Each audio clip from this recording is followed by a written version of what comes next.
Andrew Dey here on the site of a Unity Värm style project in the hills of the upper Connecticut River Valley. Our crew recently finished assembling the shell of this Värm home. Yesterday we had an open house here where about 50 people got to experience this house directly. The quality of the construction, the thickness of the walls, the way the windows and doors operate, that sense of quiet that one feels when walks into a house like this. So that was great, and people were very impressed and appreciative. If you've seen other of these videos that we've put out, these job site videos, some of this will probably be familiar to you. There will be some repetition, but I'll do my best to keep it fresh.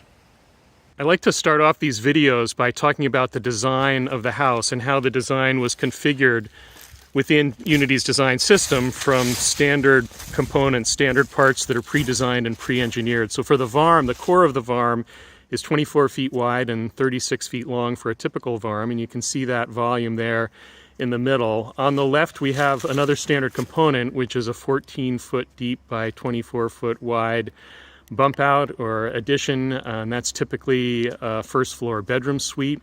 In this case, the roof is formed by roof trusses, just as the main roof is roof trusses.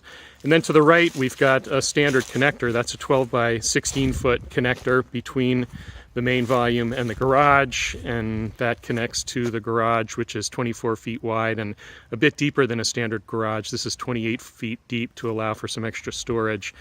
And then you see this wraparound porch that actually goes around three sides of the house, and that's what makes this design, it sort of pushes it into the custom category for Unity, because this wraparound porch, and pretty much any wraparound porch, is not something that we have pre-designed, because the scope pretty much always varies from one project to the next in terms of the extent of the wraparound porch, because often that's dictated by the site. The other element of this project that pushed it into the custom category is this outbuilding here, this accessory building. I wouldn't exactly call it an accessory dwelling unit because there's no kitchen or living area, but this building was actually designed using standard components but put together in new ways, and so we've got some office space on the left and a workshop and storage space in the middle, and then tractor storage on the right. But I'm going to focus on the main volume of the house here because this is all more standard for Unity. I thought this video might be useful for illustrating the scope of Unity's standard shell package, because pretty much everything that we're going to be seeing here today is part of the shell package except for the trim, so all those white boards that are trimming the roof and the sidewalls, the paper that you see on the roof, on the lower roofs there for the connectors and the porch, and of course the shingles here, which are piled in front of the project. When we finish the shell, we encourage builders, local builders working on our projects, to get the roof papered as quickly as possible. That zip sheathing on the roof with the black tape is fairly weather resistant and waterproof, but it's just good practice to get the roofing underlayment on as quickly as possible. So there you see the underlayment and the ice and water shield at the eaves. Then we also encourage the builders to make a priority of getting the roofing on, and typically that means getting the roof trimmed. If it's going to be the asphalt shingles or metal roofing, you want to have the roof trim on before you do the roofing. And so Dwayne Byler's been plugging away on the trim here. You can maybe hear his nail gun in the background. So first he trimmed the roofs, and now he's working on the sidewall trim. The weather's supposed to be kind of nasty next week, which is why he's working here on a Saturday. We'll take a walk around and then we'll look inside the house. This house was built on a slab foundation, and you can see that the porch also has a slab foundation, that wraparound porch. Continuing around the gable end of the house. So this is the end of that primary bedroom suite. On the plans, it's bedroom 1. I'll back up a little bit here. Probably can't see it all that well because of the sunlight, but there are a couple of square windows up high on the second floor, and those are located and sized as they are because of this gable roof for the bedroom addition that goes up on the gable end of the main volume, requiring those end windows to be smaller and higher than they might typically be. Beautiful views here to the east and the south. And here we can see that porch wrapping around the three sides of the house. And we see essentially the shell of the screen porch coming off here to the east. That's a 12-foot by 16-foot screen porch, so another standard component. And you can see the trim and the paper and the ice and water shield, the roofs on this side. Dwayne has been installing the trim here, starting with the roof trim, and he's now getting going on some siding. So you can see that the siding, it's a fiber cement siding, as is the trim. It's a hardy product, and Dwayne is already getting going with that clapboard style siding on the back of the garage here.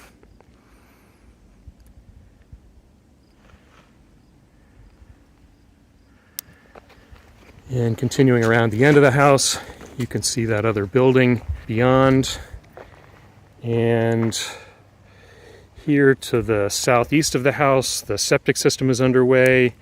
They were working on that yesterday, waiting on an inspection so that they can continue with that. One of the first steps in designing a home is actually to determine where the septic system is going to be and where the well is going to be. In this case, you can see the septic tank, which is here, which is part of that system, because the locations of these systems will often dictate the location of the house itself. And just one other thing I wanted to point out, there's a big tree over there, and apparently that is the largest tree in this county, and by some accounts it's the second largest tree in the state of New Hampshire, however that's figured. It's a big old maple tree, and people have set up benches and things to kind of commune with that tree, but I think it's pretty cool that that is on the property. All right, let's take a look inside.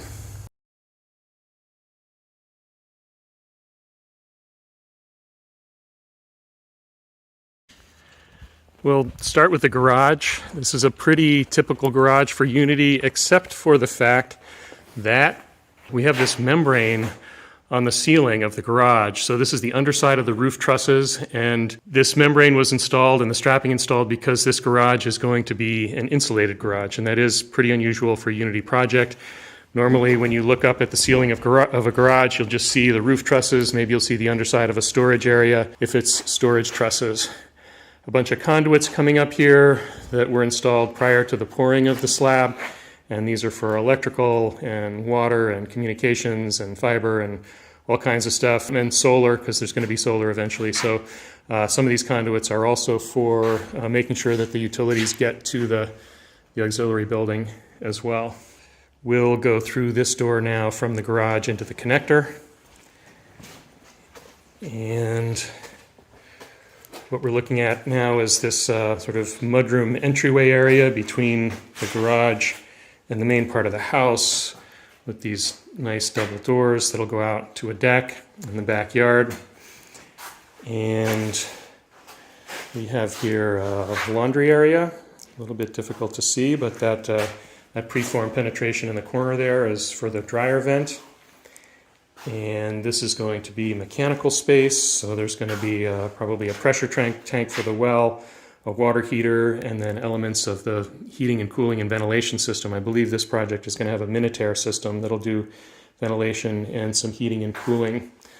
A couple of other preform penetrations up high in the walls here. There's one at that end of the connector, and there's one at this end of the connector, and I believe those are for the ventilation system, so an intake and exhaust for the ventilation system.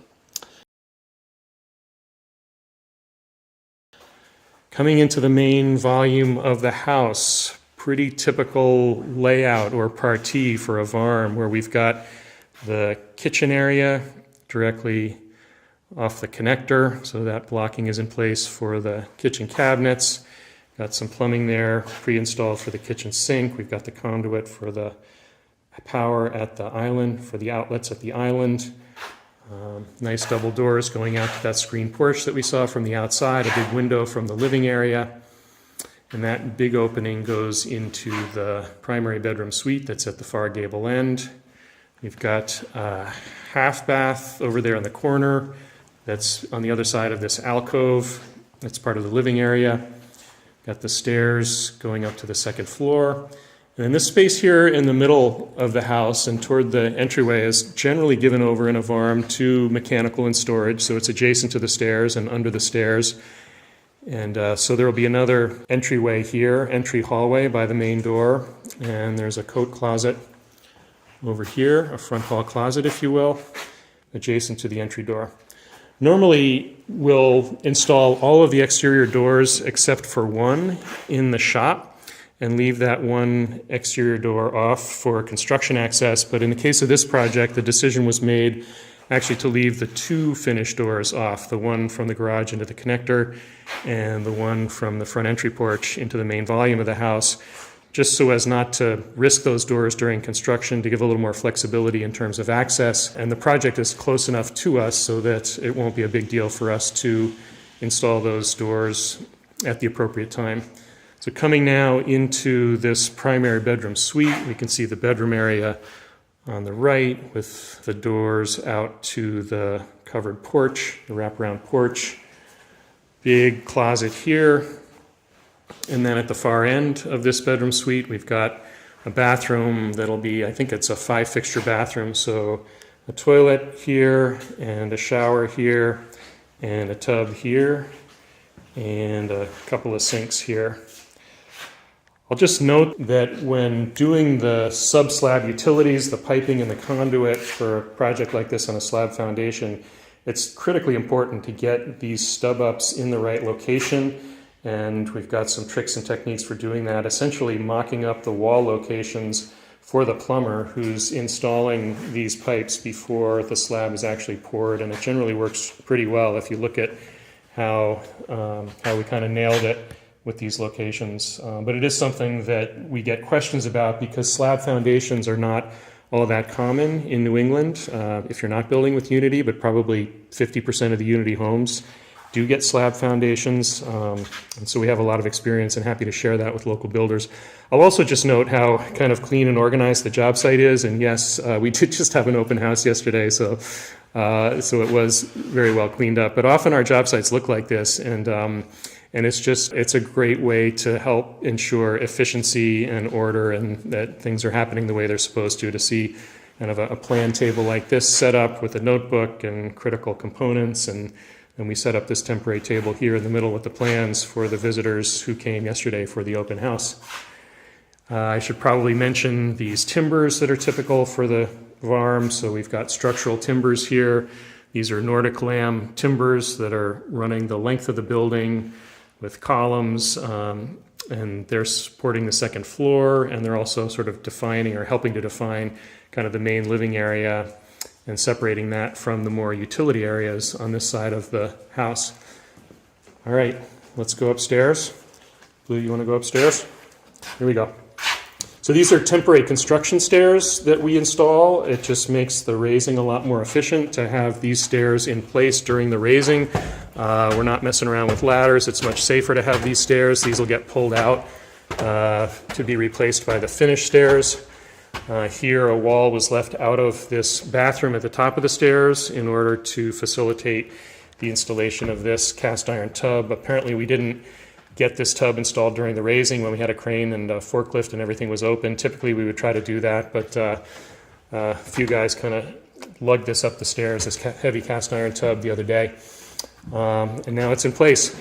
I was asking about the wide framing here, these 2x10s that make up the studs of this back wall, and that's essentially, it's a plumbing wall, and it's also where we're going to be bringing up some ductwork for that ventilation and heating and cooling system.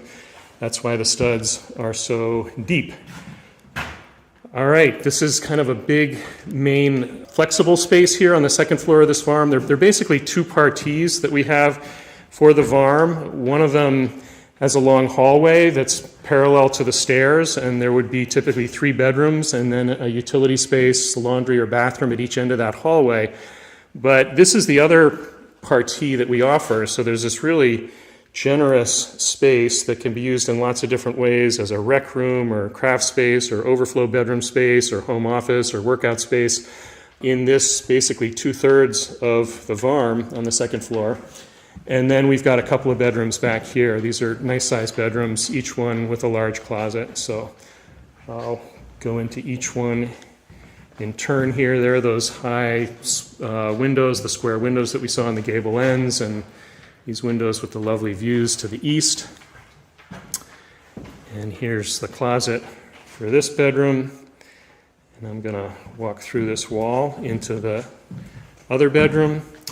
Again, these are things that I've noted in other videos, but the pre-installed, the pre-notched service cavity studs that we do in the shop to facilitate wiring, also to complement the pre-drilled studs in the partition walls, also for the wiring.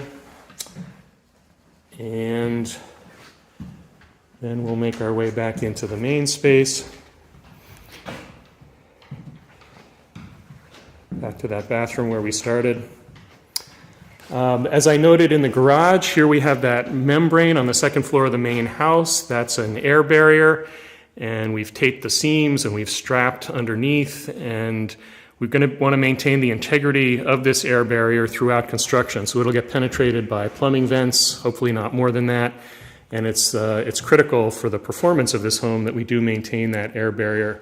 That's the main reason for this service cavity as well. These 2x3 studs that you see are the space for the wiring to run, maybe some plumbing to run. That allows us to run those systems without compromising the structural integrity of the walls, which is behind this OSB, and the insulation as well. So these walls are all insulated in the shop, and we don't want to mess with the insulation or with the structure when the wiring and the plumbing and the HVAC is happening.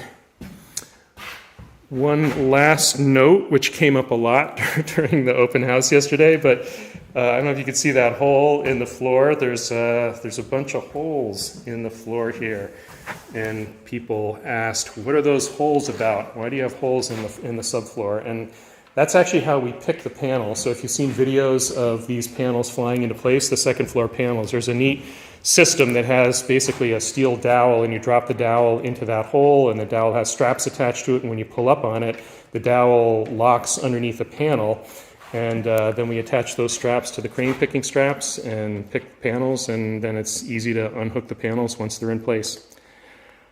All right, that's it for this quick tour of this Värm in rural New Hampshire.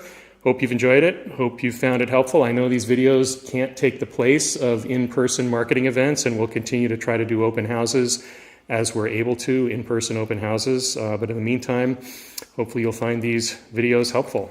Thanks for watching.